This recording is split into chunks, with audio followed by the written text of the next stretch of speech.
देखिए, ये बीजेपी झूठ बोल के सरकार बनाई है और लगातार 14 साल से झूठ बोल रही है। इसी बीजेपी ने बोला था कि 15 लाख आएंगे, इसी बीजेपी ने बोला था कि सबका साथ सबका विकास होगा, इसी बीजेपी ने ये बीजेपी बताया कि इसने एक भी यूनिवर्सिटी बनाई।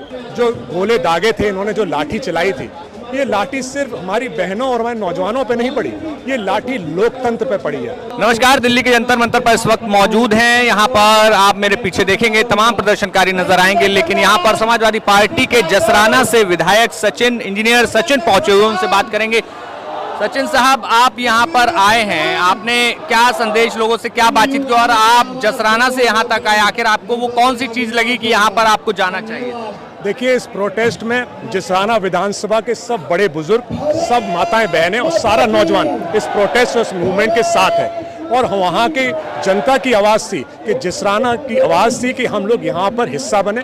और ये मूवमेंट नौजवानों का, छात्रों का मूवमेंट है। लगातार छात्रों के साथ लीकेज, ये पेपर लीक हो रहे हैं, ये सवाल मैंने विधानसभा में भी उठाया था, तब सरकार चुप रही। लगातार यूपी में 20 से ज़्यादा पेपर लीक हुए हैं और पूरे देश में 151 पेपर लीक हो चुके हैं। बहुत बड़ी संख्या में 7.5 करोड़ छात्र नौजवान इससे प्रभावित है। इससे बड़ा कोई भी मुद्दा नहीं है। और नौजवानों की अगर बात पहले से ही सुनी जाती, छात्रों की बात अगर पहले से ही सुन ली जाती, तो शायद इस प्रोटेस्ट की ज़रूरत नहीं पड़ती। लेकिन सरकार घमंडी सरकार है, ये सरकार झूठी सरकार है। सबका साथ सबका विकास का वादा करके ये सरकार आई थी और इसने सिर्फ 2 लोगों का विकास किया और पूरे छात्र और नौजवानों को, इस देश को नीचे धकेलने का काम किया। अब छात्र और नौजवान इस देश का जाग चुका है और ये जाग चुका है। ये धर्मेंद्र प्रधान का इस्तीफा लेगा और अगर धर्मेंद्र प्रधान ने इस्तीफा नहीं दिया तो इस बीजेपी सरकार को खाड़ फेंकने का काम छात्र नौजवान करेगा।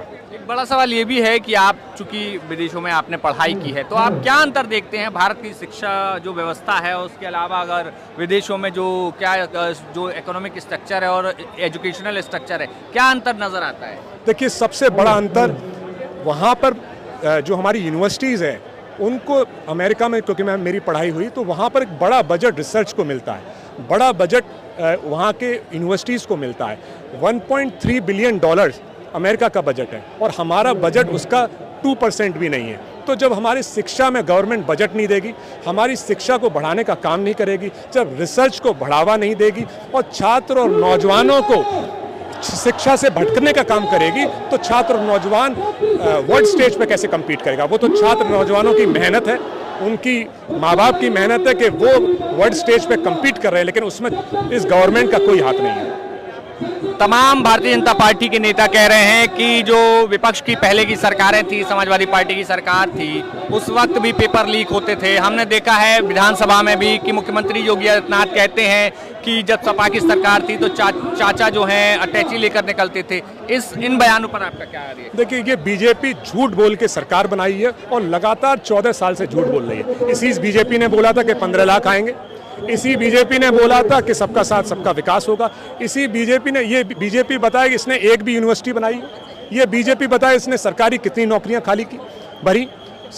उत्तर प्रदेश में 12.5 लाख सरकारी नौकरियां खाली पड़ी हैं। क्यों नहीं भर रहे आप? क्या आप आरक्षण से डरते हैं?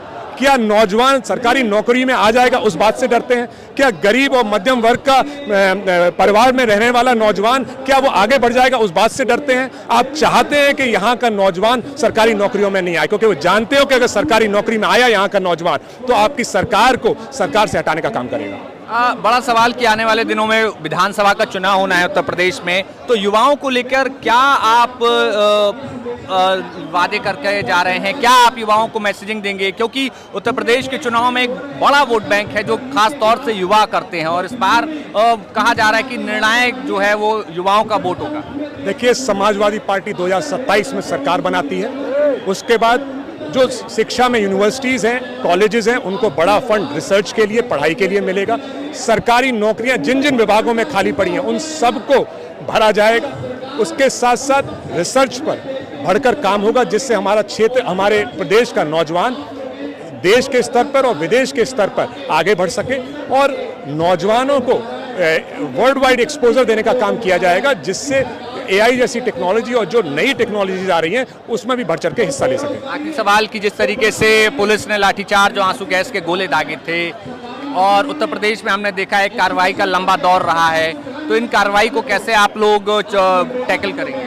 देखिए, ये जो गोले दागे थे, इन्होंने जो लाठी चलाई थी, ये लाठी सिर्फ हमारी बहनों और हमारे नौजवानों पे नहीं पड़ी, ये लाठी लोकतंत्र पे पड़ी है। हर एक उस माँ बाप पे पड़ी है जो अपने बच्चों को आगे बढ़ाने का सपना देखता है। हर एक उस नौजवान पे पड़ी है जो अपने भविष्य के लिए मेहनत कर रहा है। ये लाठी इन्होंने उन सिर्फ बच्चों पे नहीं मारी, ये क्षेत्र, इस पूरे देश के नौजवानों पर, भाई बहनों पर इन्होंने लाठी मारने का काम किया है। और आगे आने वाले समय में इस बीजेपी को देश से और देश की सरकार से और उत्तर प्रदेश की सरकार से यही छात्र और नौजवान हटाने का काम करेंगे। बहुत बहुत शुक्रिया आपका। तो हमारे साथ थे उत्तर प्रदेश की जसराना से विधायक इंजीनियर सचिन, जिन्होंने कहा कि उत्तर प्रदेश में आने वाले दिनों में छात्रों के लिए नीतियां बनाई जाएंगी समाजवादी पार्टी की जब सरकार आएगी। तो ऐसे में फिलहाल जंतर मंतर पर प्रोटेस्ट लगातार बढ़ता जा रहा है। 20 तारीख को हुई टकराव के बाद अब जो है यहाँ पर लगातार पूरे देश भर से लोग पहुंच रहे हैं, तमाम राजनीतिक दलों के नेता पहुंच रहे हैं। अब देखना होगा कि आने वाले दिनों में जो सीजेपी के जो पदाधिकारी हैं वो क्या कुछ और स्टैंड लेते हैं, क्या कुछ आगे की रणनीति बनाते हैं। जंतर मंतर से मोहित कुशवाहा की रिपोर्ट, यूपी तक। पवन जी, एक बात होती है, क्या आपको कभी ऑफर नहीं आया बीजेपी की तरफ से? बहुत बार आया। आया। कैसा आया? आया। क्या ऑफर आया? आया, हमने बताया था राष्ट्रीय अध्यक्ष जी को। आया। किस तरह का ऑफर आया? मतलब सब आया, विधायक मंत्री सब आया। जानते हैं, ये भी घटना बताते हैं आपको। हम, मेरे पिताजी, जैसे मैंने राजनीति शुरुआत की तो मेरे पिताजी कभी नहीं चाहते थे, लेकिन जब मैंने राजनीति में मैं प्रवेश कर गया, लखनऊ स्थित उपाध्यक्ष हो गया, तो ये भी बहुत महत्वपूर्ण घटना है। नेताजी का फैजाबाद आगमन था, तो मैंने कहा कि आपको मेरे घर चलना। कहे हाँ चलेंगे तुम्हारे घर। मैं जेल से छूट के आया था, वही मेरे ऊपर गैंगस्टर और सारे मुकदमे दर्ज हुए थे बहन जी की सरकार में, उसके बाद मैं छूट के आया था। तो मैंने कहा आपको मेरे घर चलना। कहे चलेंगे। नेताजी मेरे घर आए, अंगूरीबाग कॉलोनी में। मेरी माता जी ने खाना बनाया था। नेताजी ने, जो मेरी माता जी ने बनाया था, पूड़ी सब्जी, दही कचौड़ी, दही बड़ा जो था, सब खाया नेताजी ने बैठ के पूरा आराम से सब खाया। और खाने के बाद कहा कि और कुछ बना है? तो हमने मम्मी बुलाया अपनी माता जी को, तो उन्होंने पूछा क्या नाम है आपका? कहने मेरा नाम गीता। कहने बताइए कुछ और बना है?